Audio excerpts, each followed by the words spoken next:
রাধে রাধে বন্ধুরা, কেমন আছেন সবাই? আশা করছি সবাই ভীষণ ভালো আছেন। গোপাল সোনার নতুন একটা ব্লগ ভিডিওতে আপনাদেরকে স্বাগত জানাই। আপনারা যদি চ্যানেলে নতুন হয়ে থাকেন তাহলে অবশ্যই চ্যানেলটাকে সাবস্ক্রাইব করে রাখবেন গোপাল সোনার ব্লগ ভিডিওগুলো দেখার জন্য এবং আমার কিছু ব্লগ ভিডিও দেখার জন্য।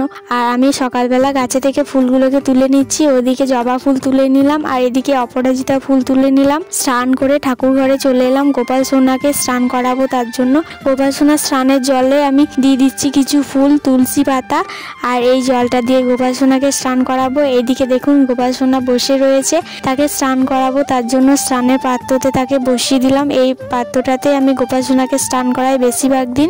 আর এই জলটা তৈরি করেছিলাম, সেই জল দিয়ে স্নান করে দিচ্ছি গোপাল সোনাকে। গোপাল সোনাকে স্নান করানোর সময় কিন্তু অবশ্যই তুলসী পাতা তার স্নান জলে দিতেই হবে।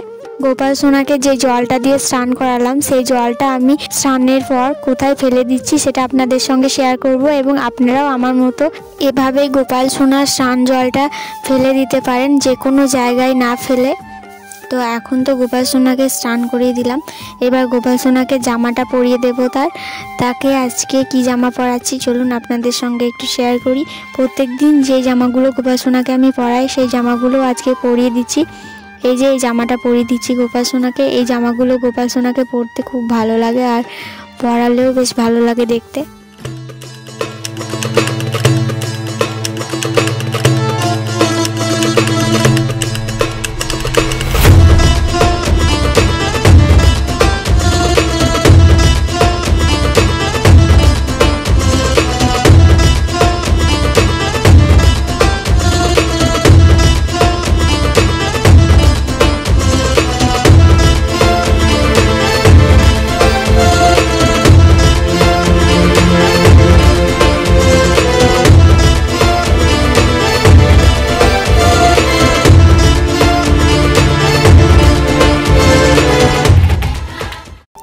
গোপাল সোনার শৃঙ্গার খুব সুন্দরভাবে কমপ্লিট করে দিয়েছি।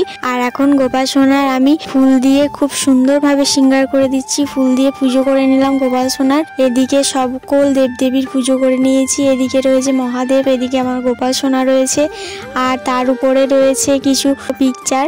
এই যে এইদিকে পিকচারগুলো রয়েছে, এখানে মা সরস্বতী, মা লক্ষ্মী রয়েছেন।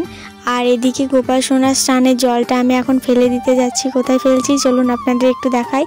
ছাদে যেই গাছগুলি লাগিয়েছি আমি সেই গাছগুলোতে আমি গোপাল সোনার স্নানের জলটা দিয়ে দিই। অপরাজিতা ফুল গাছে দিয়ে দিচ্ছি, তারপরে দিচ্ছি গোলাপ ফুল গাছে।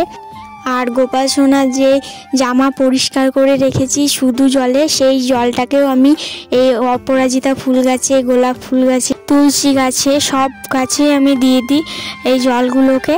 আর এই জলগুলোর মধ্যে যে ফুলগুলো রয়েছে সেগুলোও সেই গাছের মধ্যেই দিয়ে দিই। এভাবে আপনারা গাছের গুঁড়ির মধ্যে জলগুলোকে দিয়ে দেবেন, অন্য কোথাও না ফেলে। অন্যান্য গাছে না দিয়েও যদি তুলসী গাছে দেন তাহলেও হবে। আর এখন লঙ্কা গাছে দিয়ে দিচ্ছি আমি। গোপাল সোনার স্নানের জল অন্য কোথাও ফেলবেন না, গাছে দিয়ে দেবেন, তাহলে গাছের প্রাণটা বাঁচবে। আর গোপাল সোনার স্নানের জল কিন্তু পায়ে একদম ফেলবেন না, আমার মতন এভাবেই ফেলে দেবেন। রাধে রাধে।